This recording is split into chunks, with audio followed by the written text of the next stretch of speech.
प्रश्नोत्तर सत्संग माध्यम से आज का प्रसार है सुमन पोलई, भुवनेश्वर उड़ीसा से। उनका प्रश्न है कि महाराज आपका वीडियो जो है कल देखा आपने, जो है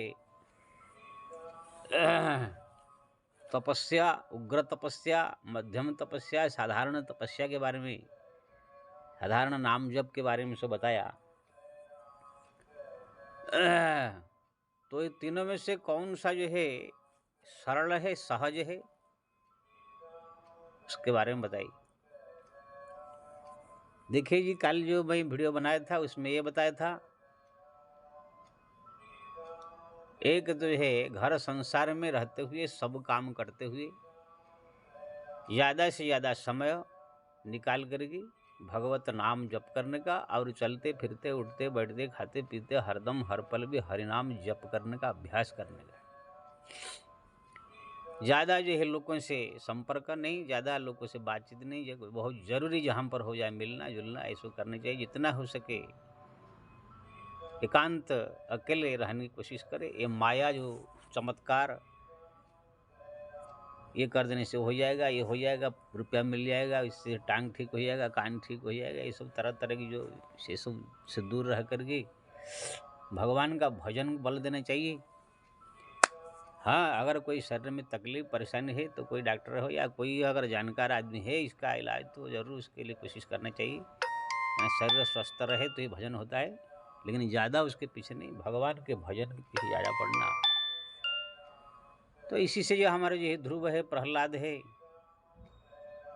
जितने सब गृहस्थ में रह करके संत साधु महात्मा ने और कुछ भक्तों ने यह पाया है।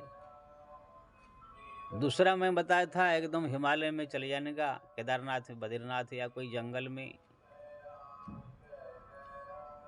वहाँ पर जो है कोई गुफा में या कोई आश्रम में रह करके फलाहार, ऐसे ऐसे आश्रम है जहाँ पर अन्नहार फलाहार सब प्रकार व्यवस्था है। वहाँ पर जो है करके 12 घंटा सुबह जो है 4 बजे उठ करके दिन में 10 बजे तक नाम जप, फिर जो है थोड़ा आधा घंटा घंटे विश्राम करके फिर जो है 2, ढाई 3 बजे से फिर रात 10 बजे तक जप। इस प्रकार से जो है थोड़ा बड़ा आहार करके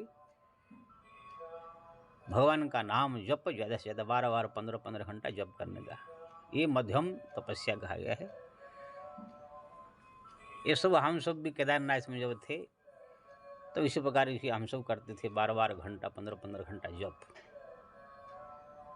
लेकिन इससे बढ़ करके जो मैं बताया था उग्र तपस्या, वो एकदम किसी हिमालय के दुर्गम स्थान में जहाँ पर कोई आता नहीं हो, जाता नहीं हो, जाकर वहाँ पर बैठ करके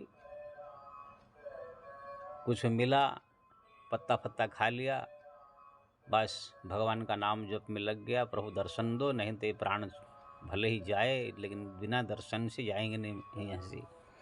इसी प्रकार भाव लेकर के तपस्या करते हैं। कुछ दिन पत्ता खाते हैं, कुछ दिन जो है पत्ता भी छोड़ के फिर जो है जल भी त्याग कर देते हैं, जल पीते हैं, जल भी त्याग करके फिर जो है निराहार रह कर तपस्या करते हैं। शरीर में अस्थि पंजर रह जाता है। इसी प्रकार जो है धैर्य धारण करके जो है भगवान का भजन कीर्तन करते हैं। ध्रुव ने किया था, रावण जाकर भी भगवान शंकर का, ब्रह्मा जी का जो है घोर तपस्या किया था, एकदम शरीर सुखा के, और मनो शतरूपा जा करके भगवान नारायण की जो है तपस्या किया था। अस्थि मात्र ही रहे शरीरा, पत्ता खा के जल खा के कुछ दिन वो भी त्याग करे। माता पार्वती ने भगवान शंकर की प्राप्ति के लिए जो है ऐसी घोर तपस्या किया था। तो वो हुआ पूरा जीवन को बलिदान देकर तपस्या। ये तपस्या सब लोग नहीं कर सकते हैं। जो बहुत धैर्यवान हो, बहुत धीरे धारण करने वाला हो, शरीर में कुछ भी हो जाए तो ही अपने आप को टेंशन न ले, वो कोई कर नहीं सकता है। आजकल ये घोर कलियुग में प्राय इसको देखा नहीं जाता है। घोर कलियुग चारों तरफ व्याप्त है, इसलिए ये तपस्या आजकल प्राय दिखाई नहीं देता है।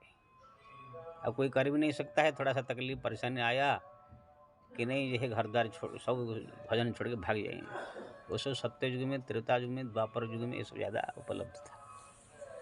ऐसे नहीं कि कोई कर नहीं सकता है, लेकिन उसमें कोई अरब खरब में कोई अगर स्थिर मान हो तो कर सकता है, नहीं तो जाएंगे, कोई करेगा लेकिन थोड़ा दिन ऐसे करके फिर भाग आएगा। मैं भी कुछ दिन कोशिश किया था। मैं भी एक जंगल में जा करके पूरा सुबह से शाम तक बैठा, भगवान का नाम ले करके भगवान का दर्शन करूंगा, लेकिन देखा कि उधर से एक ग्वाल गाय चराते हुए आया गया। मैं सोचा कि ये तो प्रतिदिन गाय चराते हुए आएगा तो यहाँ क्या तपस्या होगा, और थोड़ा आगे बढ़ा।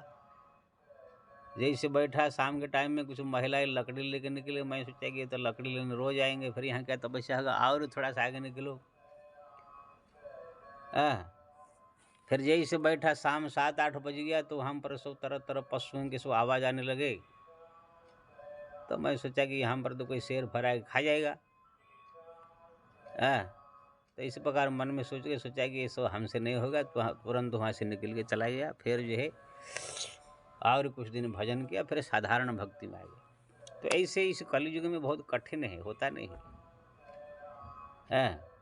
कोशिश करने के बाद भी मन जो है चंचल हो जाता है, इसलिए उसके लिए कोई कोशिश करना ठीक नहीं है। हाँ, जो 12-12 घंटा हिमालय में किसी आश्रम में रह करके फलाहार अन्नाहार करके थोड़ा भोजन करके जो 12-12 घंटा, जो 15-15 घंटा जप, ये हो सकता है। अभी भी हमारा संत साधु महात्मा केदारनाथ में, बद्रीनाथ में रहते हैं। अभी भी जो 4 धाम बंद है बद्री केदार, वहाँ भी संत रह करके वो 12-12 15-15 घंटा जप कर रहे हैं। हमारे ही कुछ पहचान संत भी वहाँ पर रह रहे हैं। मैं भी वहाँ पर रहा हूँ, कम से कम 2-4 साल इस प्रकार जप किया हूँ। लेकिन वो भी जो है बहुत कठिन है। हर संसार सब त्याग करके जाके हिमालय में ठंडी सब सहन करते हुए फलाहार करके वहाँ 12-12 घंटा जप करना, ये सब के बस की बात नहीं। कोई 1000 में एक होते हैं। किन्हीं लोग को देखता हूँ 4 धाम के लिए 15 दिन के लिए जाते हैं। 4 धाम के लिए तो वहाँ पर sweater by sweater, sweater by sweater, sweater by sweater, कितने मफलर हो ओढ़ के रहते हैं, एकदम काम भी जाते हैं, बीमार होकर चले जाते हैं। वहाँ क्या रहेंगे।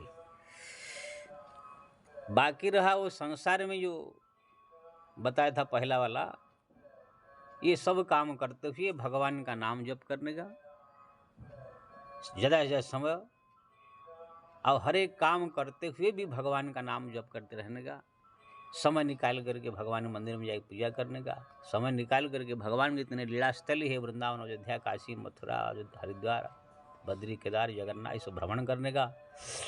घर में रह कर समय निकाल करके भगवान का सुंदर स्वरूप का ज़्यादा से ज़्यादा समय ध्यान करने का, उनका नाम जपने का, एकांत में बैठ करके भगवान का जो है प्रार्थना करने का, है प्रभु मैं मोह माया में फंस गया हूँ, ऐसे कुछ कृपा करो, इस संसार में रहते हुए भी मैं संसार का बंधन माया न लगे, थोड़ा निष्प्रह हो जाऊँ, अनासक्त होकर के आपका भक्ति करूँ। जैसे हमारे अन्य अन्य सब भक्तों ने, संसारिक भक्तों ने जैसे जो है आप प्राप्त किया, ऐसे मेरे को भी जो है शक्ति दो, ऐसे भगवान को प्रार्थना करने का, उनका नाम जप करने का, उनको स्मरण करने का। तो ये जो हुआ सरल सहज भक्ति, ये प्राय सब कर सकते हैं।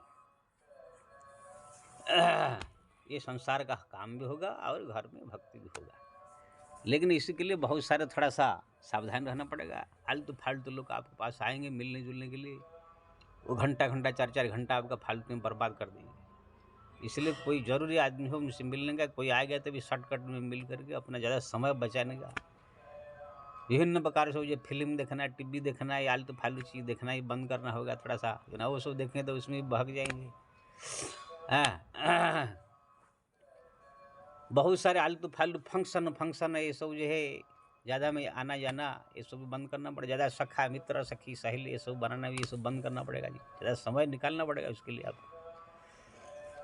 आजकल ये बहुत मायावी लोग आ गए हैं, हमारे कथा सत्संग वाले हैं, ये करने से आपको ये धन प्राप्त हो जाएगा, ये करने से पुत्र हो जाएगा, ये करने से आपका बिल्डिंग हो जाएगा, ये करने से आपका शरीर ठीक हो जाएगा, ये करने से ये सब चक्कर से बचना चाहिए, नहीं तो आपका मन भी ललचाने लगेगा। अरे अगर ऐसे कह रहे हैं तो हो सकता है हो जाए, तो हम भी करोड़पति हो जाए, हम भी ये हो जाए, हमारा जो है लड़की लड़का हो जाए, बहू को जो है लड़का हो जाए, हमारे जो है अभी 1 बिल्डिंग है तो और 4 बिल्डिंग हो जाए। ये बहुत खतरनाक चीज़ है।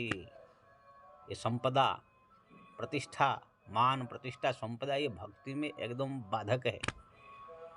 लोक मान्यता अनल सम कर तप कानन दाहू, लोगों की प्रतिष्ठा, धन संपत्ति, बाह बाह, ये सब चीज़ जो है एकदम भक्ति में एकदम जला कर रख देता है भक्ति को। इसलिए ये सब से दूर रहना होगा। कोई अगर कहाँ पर ऐसे है तो ठीक है भाई, उनको मुबारक है, अपना भक्ति से ज़्यादा समय देने का। तो ये सब चीज़ से बच करके जो है कि ना, वो सब माया है, लोग को नहीं समझ पाते हैं। अब मान लीजिए कोई बाबा जी के पास कोई जाए, बाबा जी मेरा बच्चा नहीं हो रहा है, बाबा जी ने क्या आशीर्वाद है, बच्चा हो गया, ये क्या है, ये कोई भक्ति थोड़ी हुआ। उनको चाहिए बच्चा यानी माया, संसार। बाबा जी ने भी उसको माया दिया, वो भी माया मांगा, इन दोनों ही माया का काम किया। अब क्या किया, किसका टांग खराब है, किसी के पास चले गए मेरा टांग ठीक कर दिया, मान लीजिए कोई दवाई बता दिया, कोई उपाय बता दिया, टांग ठीक हो गया। वो टांग का ठीक होना भी माया के संसार के अंतर्गत आता है। बाबा जी ने किया, कोई भी जो उनका ठीक कराए वो भी माया भी, दोनों ही माया भी है, दोनों माया भी मिल करके और महामाया भी प्लस माया मिल करके 2+2 माया भी हो गए हैं। तो कहने का मतलब ये है, ये सब चक्कर से बच रहने का। हाँ, अगर आपके शरीर में तकलीफ परेशानी कुछ हो, जरूर स्वस्थ होने चाहिए। शरीर माध्यम खलु धर्म साधनम, तो उसको अगर डॉक्टर को दिखाए, ये दिखाए। अगर किसी के पास अगर है इसे कुछ शक्ति है या कुछ है, तो अगर ठीक हो जाएगा तो जरूर थोड़ा मोटा कोशिश करनी चाहिए, लेकिन ज़्यादा उस सबके पीछे पड़ करके अपने भक्त की बर्बाद नहीं करने का। बहुत सारे लोग को ये सब जगह कहाँ पर देखते हैं तो ज़्यादा पागलों की तरह दौड़ते हैं भक्ति छोड़ के।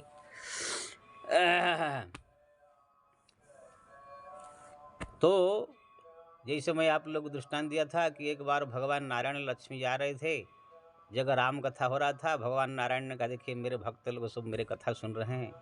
माता लक्ष्मी ने कहा, महाराज ये आपके भक्त नहीं है, ये हमारे भक्त है, ऐसे कैसे बात करती हो ना, देखिए अभी मैं यह क्या करती हूँ। माता लक्ष्मी जो है सेठानी का रूप धारण कर दिया, कथा पंडल के बाहर बैठ करके सेठानी के रूप में 5 तोले का सोने का एक हार और बढ़िया बनारसी साड़ी और 1,000 रुपया दक्षिणा, और कह दिया जो भी आओ वो ले जाओ। सब लोग आगे लेने लगे। माता जी ने कहा कथा मंडप में जाकर किसी 2-4 को कह दीजिए, वो शायद कोई आने वाला हो, तो कुछ 2-4 जाकर कह दिए। ऐसे ऐसे बाहर सेठानी बांट रही, देखो एक के बाद एक खिसकते खिसकते खिसकते खिसकते बहुत सारे खिसक गए। जब पंडित जी कथा कर रहे थे, आंखें बंद करके हरे कृष्ण कीर्तन करने लगे, आंखें खोलते ही सब पंडल खत्म, गायब सब। भगवान नारायण ने कहा ये क्या हो गया? लक्ष्मी ने कहा, देखा ये आपके भगत नहीं हमारे भगत है सब, लक्ष्मी के भगत। यानी संसार में भक्ति करने वाले, नाम जपने वाले, जो गति मुक्ति कल्याण के रास्ता में चलने वाले भी कभी कभी ये नाम प्रतिष्ठा धन दौलत बाह बाह ये सब जो संसारिक सिद्धि रिद्धि के चक्कर में पड़ करके भक्ति को भूल जाते हैं। इसलिए सबसे सावधान रह करके थोड़ा सा संसार में भगवान का नाम ज़्यादा से ज़्यादा संभव जितना हो सके जपे, चलते फिरते उठते बैठते खाते पीते अगर जपे तो यहाँ पर भी आपको भगवत कृपा हो जाएगा, यहाँ पर भी ज्ञान अनुभूति हो जाएगी, यहाँ पर ही वैराग्य हो जाएगा, यहाँ पर भी आप चाहो तो आपको सब कुछ प्राप्त हो जाएगा, किसी प्रकार कमी नहीं रहेगी। जैसे सुदामा यहाँ पर ही जप करके प्राप्त किया, अपार संपत्ति प्राप्त किया, सब कुछ प्राप्त किया, माया से ही मुक्त रहे। प्रहलाद भी राज्य प्राप्त किया, सुग्रीव भी राज्य प्राप्त किया, विभीषण भी सब कुछ प्राप्त किया, संसार में रहते हुए सब काम करते हुए। इसलिए अगर कोई संसार में रहते हुए थोड़ा सावधान रह करके जप तप में ज़्यादा समय निकाले तो यहाँ पर भी प्राप्त हो सकता है। अब ये सरल सहज मार्ग है, नेशनल हाईवे, जहाँ पर न कोई कांटा है, न पत्थर है, न कुछ है। बाकी हिमालय में जाकर जो 12-12 15-15 घंटा जप करना है सबकी बस की बात नहीं है। वो कंटकमय पथ है, बहुत ठंडी, बहुत करके भूखा प्यासा, वहाँ पर बहुत संसार त्याग करे जाना होगा। वो है तीसरा। तो और जो उग्र तपस्या, शरीर सुखा करके जला करके चारों तरफ से प्राण को बलिदान देकर करना, वो तो और कठिन है, वहाँ पर तो कोई टिक नहीं पाएगा। इसलिए आपने पूछा ये सब में से कौन सा सरल है जी सुमन जी? तो आपके लिए सरल, सबके लिए सरल है। घर संसार में रहते हुए, जो आपका घर संसार काम करते हुए झाड़ू भी लगा रहे, हरिनाम जपते रहिए, पोता भी लगा रहे, हरिनाम जपते रहिए, रसोई बना रहे, हरिनाम जपते रहिए, फूल का बेलते रहिए, राम राम राम राम राम राम करते रहिए, सीखते रहिए, सब काम करते रहिए, भगवान का नाम जपते रहिए, पूजा पाठ करते रहिए, समय निकाल कर मंदिर पूजा कीजिए, धाम तीर्थ कीजिए, भगवान का सुंदर स्वरूप का चिंतन कीजिए, उनको प्रार्थना कीजिए।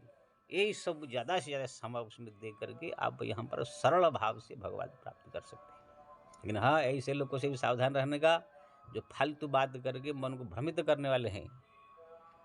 कह देंगे अरे सब टाइम में करने की जरूरत क्या है, सुबह थोड़ा सा खाली राम राम कर दो, शाम में थोड़ा थोड़ा कर दो, बस इतना बहुत है। तरह तरह दृष्टांत आप लोग को दे देंगे, भटका देंगे, भ्रमित कर देंगे। कोई कह देगा ये राम राम जपने से क्या होगा, कोई बोलेगा अरे सब ध्यान करने से कुछ नहीं होगा, ऐसे ऐसे सब पंथ है, निरंकारी ब्रह्म कुमारी, तरह तरह की जो है ऐसे पंथ ऐसे ग्रंथ ऐसे ऐसे धर्म सब आ गए हैं, आपको भटका देंगे, भ्रमित कर देंगे, आपके दिमाग को जो है बदल देंगे। तो ऐसे ऐसे सब चीज़ों से सावधान रहना पड़ेगा, नहीं तो आपका ऐसे धधड़ा के गिराएंगे ऊपर से कि आप फिर जो है संभल नहीं पाओगे।